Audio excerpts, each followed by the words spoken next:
Hello, everybody. Today's the Gettysburg Address. This is a speech written by Abraham Lincoln. As you can see, the date is November 19th, 1863. He is delivering this speech at the dedication of the cemetery at the battlefield of Gettysburg. He's been invited to address a crowd that is there to memorialize the people who were killed in the battle. Just so you know, he got a lot of criticism for how short this speech is. As you can see, this is it. Um, there were other people speaking there on that day, but it's funny we don't remember what they said. We do remember what he said, even though it was so short. We look back on it now as being one of his greatest speeches. It is probably his most popular or most well known. I'm going to read through this, and you can follow along with me. I've underlined the areas that might help you answer the questions that are listed on your paper. So you want to have your Civil War packet in front of you right now. I also am posting the answer key to this in the Module 18 folder on Schoology, so you could check your answers if you think you need to. Obviously, you can pause this video anytime that you need to take a break or write something down. Here we go.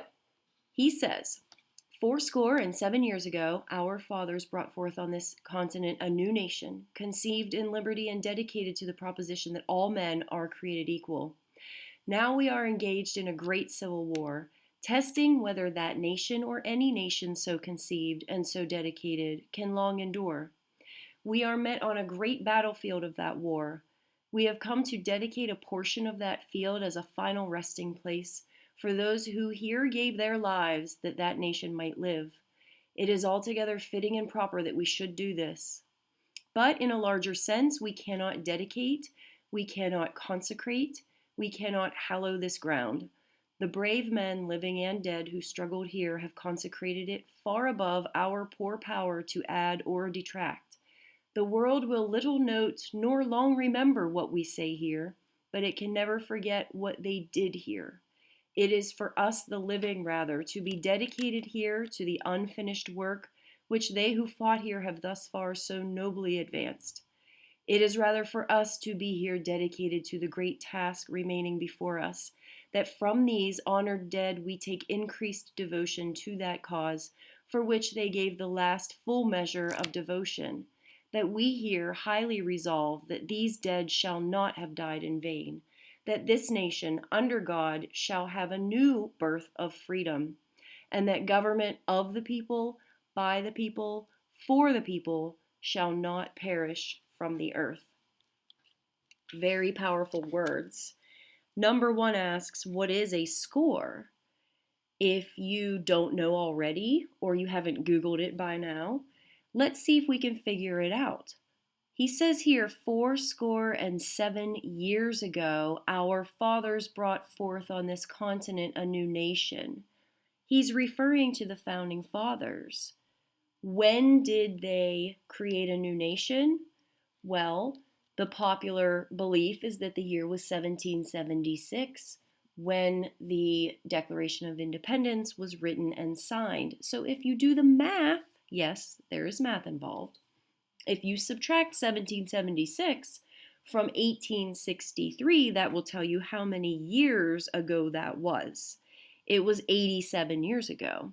So 7 years equals 87 years. That makes a score equal to 20 years. 4 times 20 is 80. You add 7 to get 87. I know that's kind of complicated, but again, I told you the answer key is posted in the Module 18 folder. So a score is 20 years. And number 2, what is he talking about in the first paragraph? He's talking about the founding fathers, the Declaration of Independence, the Constitution. He's taking phrases from those documents, phrases like liberty and the phrase all men are created equal. Those are famous phrases that we live by, and he's reminding us of those philosophies. Number 3, according to Lincoln, what test is the nation facing? Here I've underlined it.